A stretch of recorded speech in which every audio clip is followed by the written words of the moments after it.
الحمد للہ وحدہ والصلاة والسلام علی من لا نبی بعدہ رب اشرح لی صدری ویسر لی امری واحلل عقدۃ من لسانی یفقہوا قولی اللہم انفعنا بما علمتنا وعلمنا ما ينفعنا وزدنا علما اللہم لا سہل الا ما جعلتہ سہلا وانت تجعل الحزن اذا شئت سہلا آمین یا رب العالمین۔ کتاب ریاض الصالحین میں ہم تواضع کا باب پڑھ رہے تھے، تو اسی حوالے سے نبی اکرم صلی اللہ علیہ وسلم کی ذات پاک میں ہمیں جو تواضع کے پہلو نظر آتے ہیں ان احادیث کا ہم مطالعہ کر رہے ہیں۔ سیدنا عبداللہ بن ابی اوفیٰ رضی اللہ تعالی عنہما فرماتے ہیں، کان رسول اللہ صلی اللہ علیہ وسلم یکثر الذکر وَيُقِلُّ اللَّغْوَ وَيُطِيلُ الصَّلَاةَ وَيُكْثِرُ الْخُطْبَةَ وَلَا يَأْنَفُ أَن يَمْشِيَ مَعَ الْأَرْمَلَةِ وَالْمِسْكِينِ فَيَقْضِيَ لَهُ الْحَاجَةَ۔ بہت اہم حدیث ہے جس میں نبی اکرم صلی اللہ علیہ وسلم کے مبارک معمولات کا بیان ہے کہ نبی اکرم صلی اللہ علیہ وسلم کی زندگی کس ڈھنگ سے گزرتی تھی۔ تو صحابی فرماتے ہیں کہ رسول اللہ صلی اللہ علیہ وسلم کا معاملہ یہ تھا کہ یکثر الذکر، آپ بہت کثرت سے ذکر کیا کرتے تھے۔ اور ام المؤمنین سیدتنا عائشہ رضی اللہ تعالی عنہا فرماتی ہیں کہ کان یذکر اللہ فی کل احیانہ، کہ نبی اکرم صلی اللہ علیہ وسلم ہر حین میں، ہر حالت میں، ہر وقت اللہ کو یاد کرتے تھے۔ اور جیسے میں نے پہلے بھی آپ سے عرض کیا ہے کہ قرآن مجید کے جتنے بھی احکامات ہیں، اگر ہمیں یہ دیکھنا ہو کہ اس پر اعلیٰ ترین شکل میں عمل کیسے ہوا ہے تو وہ نبی اکرم صلی اللہ علیہ وسلم کی مبارک زندگی میں ہم دیکھ سکتے ہیں۔ تو قرآن مجید میں اللہ تعالیٰ نے حکم دیا ہے ذکر کثیر کا، اذکروا اللہ ذکرا کثیرا، کہ اہل ایمان اللہ کا ذکر کرو ذکر کثیر۔ اور وہ لوگ کہ جو ہوش مند ہیں، اولو الالباب ہیں، ان کے بارے میں فرمایا کہ الذین یذکرون اللہ قیاما وقعودا وعلی جنوبہم۔ ہوش مند لوگ، دانشور لوگ کون ہوتے ہیں؟ جو اللہ کا ذکر کرتے ہیں کھڑے، بیٹھے اور لیٹے۔ تو صحابی کہتے ہیں کہ رسول اللہ صلی اللہ علیہ وسلم بہت کثرت سے اللہ کو یاد کیا کرتے تھے، اور فرمایا وَيُقِلُّ اللَّغْوَ، اور آپ صلی اللہ علیہ وسلم کی زندگی میں لغو نہ ہونے کے برابر تھا۔ یعنی یہاں پر ہم دیکھ سکتے ہیں کہ ایک بائنری بنائی گئی ہے ذکر اور لغو میں۔ ویسے تو لغو ایک منفی لفظ ہے، لا یعنی، بے مقصد، بیکار، لیکن ایک آئیڈیل معنوں میں ہم یہ کہہ سکتے ہیں کہ ہر وہ لمحہ جو اللہ کی یاد میں یا اللہ کی یاد کے ساتھ نہ گزرے وہ گویا لغو میں گزرتا ہے۔ اور اللہ کو یاد کرنے کا مطلب یہ یقیناً ہے کہ انسان زبان سے کلمات ذکر ادا کرے، لیکن انسان اللہ کی بندگی میں لگا ہوا ہے اور اس میں وہ معاش کما رہا ہے حلال طریقے سے، اور وہ اللہ سے غافل نہیں ہے، اللہ کو بھلائے ہوئے نہیں ہے، تو وہ بھی اس وقت ایک ذکر ہی کی حالت میں ہے۔ تو کہا کہ نبی اکرم صلی اللہ علیہ وسلم بھی تفریح کے لیے کچھ لہو و لعب اور کچھ انسان جو ترویح جس کو بولتے ہیں، اپنے نفس کو انسان راحت پہنچاتا ہے، اس کے لیے کچھ کام کرتا ہے۔ تو کہا کہ وہ کچھ نہ کچھ اللہ کے نبی کے ہاں تھے، اور لغو منفی معنوں میں تو تھا ہی نہیں، لیکن ان معنوں میں کہ بھئی اپنے آپ کو راحت پہنچانے کے لیے کچھ لیجر ایکٹیویٹی جس کو ہم بولتے ہیں، لیجرلی ایکٹیویٹی، تو کہا وہ بہت کم تھی، بلکہ کثرت سے ذکر کیا کرتے تھے۔ پھر ایک اور پیئر آ رہا ہے وَيُطِيلُ الصَّلَاةَ وَيُكْثِرُ الْخُطْبَةَ، کہ آپ صلی اللہ علیہ وسلم طویل نماز ادا فرماتے تھے اور آپ کا خطبہ بہت چھوٹا ہوتا تھا۔ یہ بات بھی غیر معمولی ہے، اور نبی اکرم صلی اللہ علیہ وسلم نے یہ بات فرمائی ہے کہ یہ بات کسی آدمی کی فقاہت میں شامل ہے اس کے سمجھ بوجھ میں، اس کے فہیم ہونے میں یہ بات داخل ہے کہ اس کی نماز لمبی ہو اور اس کا خطبہ چھوٹا ہو۔ اور یہ بات بھی ہمیں معلوم ہونی چاہیے کہ جس نماز کی لمبائی کا تذکرہ ہو رہا ہے وہ نماز وہ ہے جو انسان انفرادی طور پر ادا کرتا ہے۔ تو نبی اکرم صلی اللہ علیہ وسلم نے فرمایا کہ جب تم جو ہے کسی نماز میں امامت کروا رہے ہوتے ہو تو اختصار سے کام لیا کرو، اعتدال سے کام لیا کرو، اور جب تم انفرادی طور پر منفرد جو ہے نماز ادا کر رہے ہوتے ہو تو پھر جتنا لمبا چاہو نماز کو بڑھا لو۔ تو یہاں فرما رہے ہیں کہ رسول اللہ صلی اللہ علیہ وسلم کی نماز لمبی ہوتی تھی، اور خاص طور پہ جو نفل نماز ہے جو آپ لوگوں سے پوشیدہ ہو کر پڑھا کرتے تھے، اور پھر خاص طور پہ رات کی نماز وہ بہت طویل ہوتی تھی۔ تو کہا کہ آپ صلی اللہ علیہ وسلم کی نماز لمبی ہوتی تھی اور خطبہ چھوٹا ہوتا تھا۔ آج ہم دیکھتے ہیں کہ ہمارا معاملہ برعکس ہو گیا ہے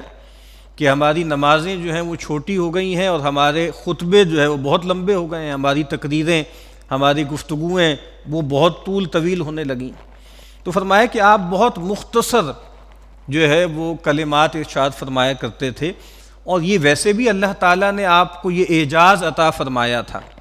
جو خصائص رسول اللہ صلی اللہ علیہ وسلم کو اللہ تعالیٰ نے بطور خاص عطا فرمائے ہیں،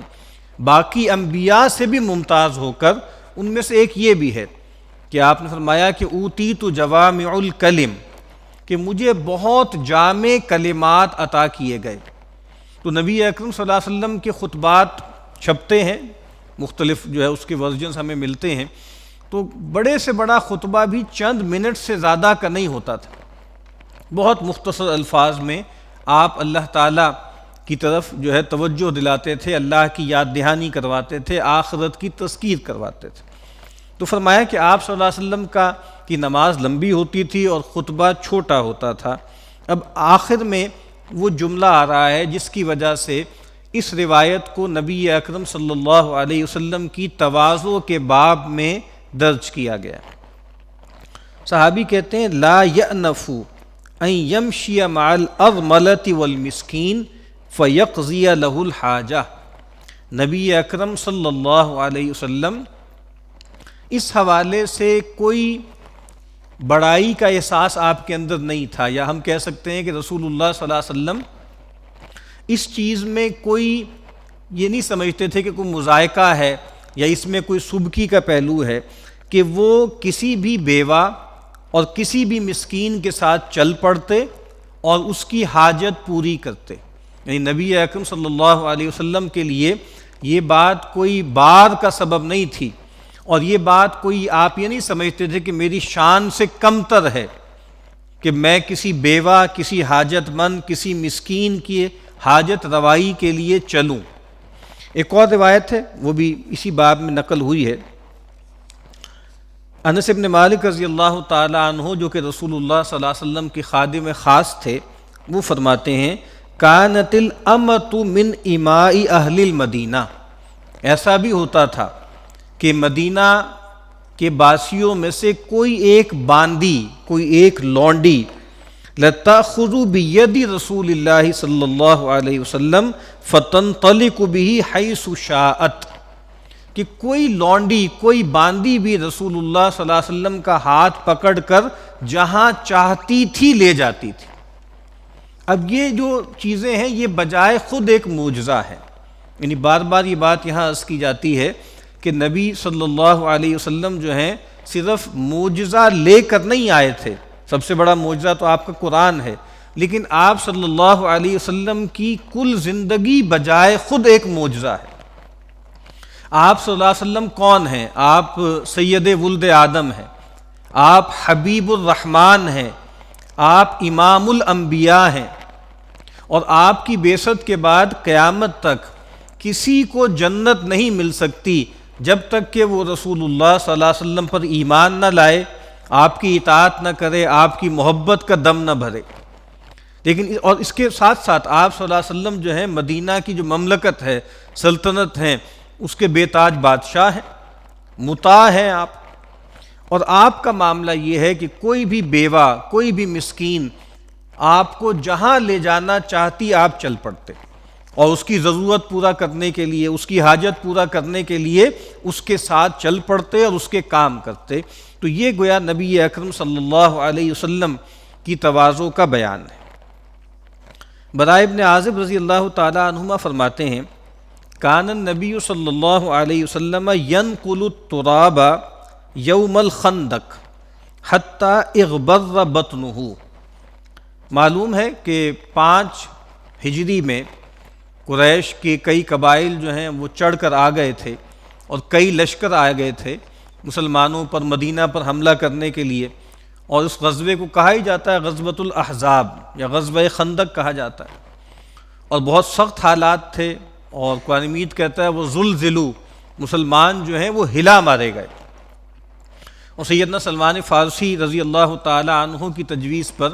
آپ صلی اللہ علیہ وسلم نے خندق کی تعمیر کا حکم دیا، اور آپ خود بھی اس میں شریک ہوئے، یعنی گویا جس کو ہمارے کہتے ہیں لیڈنگ فرام دا فرنٹ،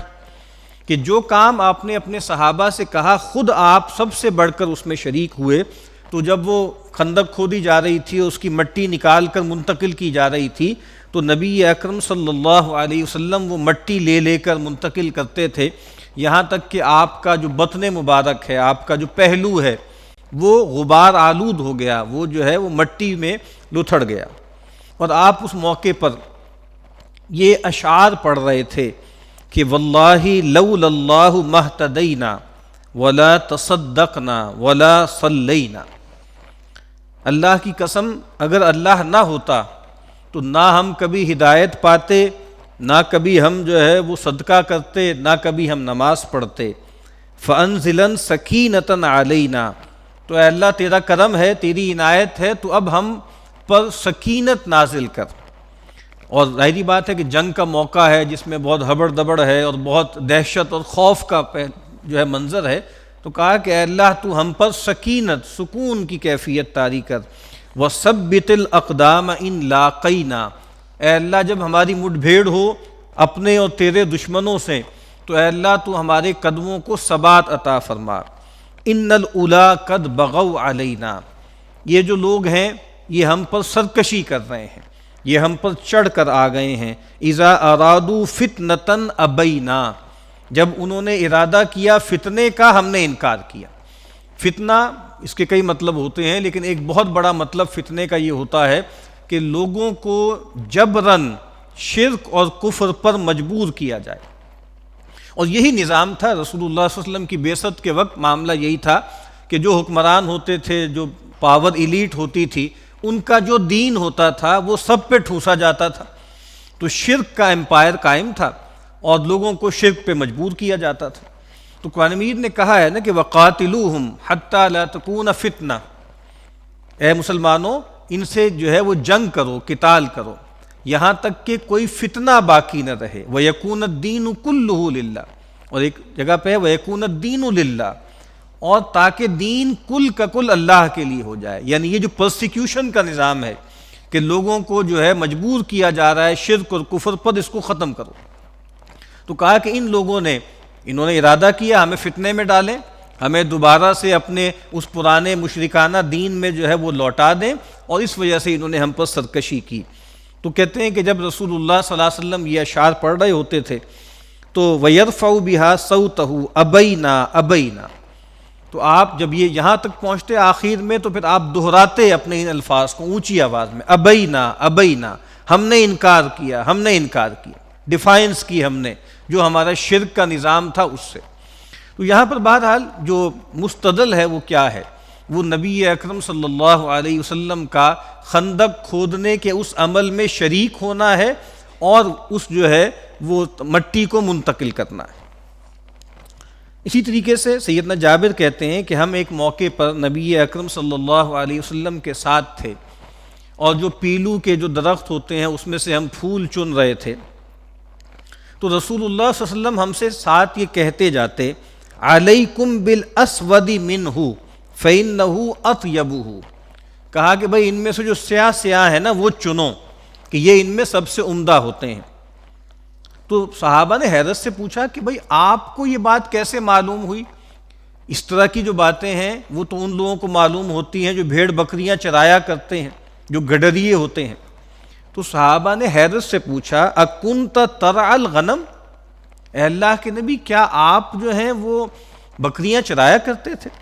تو آپ نے کہا کہ ہاں، وَهَلْ مِن نَبِيٍّ إِلَّا وَقَدْ رَعَاهَا،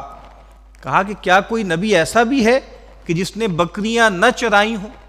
اور دوسری روایت میں آپ نے فرمایا کہ ما بعث اللہ نبیا الا رعى الغنم، اللہ نے کسی نبی کو مبعوث نہیں کیا مگر یہ کہ وہ بکریاں چراتا تھا۔ اور گویا نبی جو ہوتا ہے وہ اپنی امت کا چرواہا ہوتا ہے، گڈریا ہوتا ہے، اور جیسے چرواہے کو اور پھر بھیڑوں کے حوالے سے ہوتا ہے نا، تو بھیڑوں کی جو دیکھ ریکھ جس کو کرنی ہوتی ہے اس کے اندر کئی اوصاف ہوتے ہیں، محبت ہوتی ہے، رحمت ہوتی ہے، شفقت ہوتی ہے، کیئر ہوتا ہے، کیونکہ ظاہری بات ہے وہ جانور ایسا ہے کہ نرم و نازک جانور ہے، اس کو بہت محبت سے دیکھا جاتا ہے، پھر اس کی حفاظت کرتا ہے، اس کے رزق کا بندوبست کرتا ہے۔ تو یہ گویا ہر نبی کو اللہ تعالیٰ ایک خاص طرح سے ایک تربیت سے گزارتے ہیں۔ تو صحابہ کرام نے جب پوچھا تو آپ نے فرمایا کہ کنت ارعاها علی قراریط لأہل مکہ،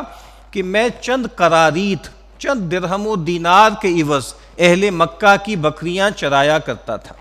تو ایک تو نبی اکرم صلی اللہ علیہ وسلم جو ہے آپ کی تواضع کا بیان اس میں اس پہلو سے ہے کہ آپ نے اپنے ماضی کو فراموش نہیں کیا۔ بہت سے لوگ ہوتے ہیں کہ جو بہت ہمبل بگننگ ہوتی ہے ان کی، اور پھر جب وہ بڑے آدمی بن جاتے ہیں تو وہ اپنے ماضی کو چھپاتے ہیں، اس سے شرمندہ رہتے ہیں۔ تو پیغمبر ظاہری بات ہے اللہ کے ہاں تو ہمیشہ سے ہی پیغمبر ہوتا ہے، لیکن ایک خاص موقع پر وہ نبوت کا اظہار کرتا ہے، تو نبی اکرم صلی اللہ علیہ وسلم نے اس کو اپنے شان کے منافی نہیں سمجھا، اور آپ نے اعتراف کیا کہ ہاں بھائی میں جو ہوں وہ بکریاں چرایا کرتا تھا اور چند ٹکے مجھے وہ دیا کرتے تھے اہل مکہ، اس کے عوض میں ان کی بکریاں چرایا کرتا تھا۔ تو یہ نبی اکرم صلی اللہ علیہ وسلم کی تواضع کا بیان ہے۔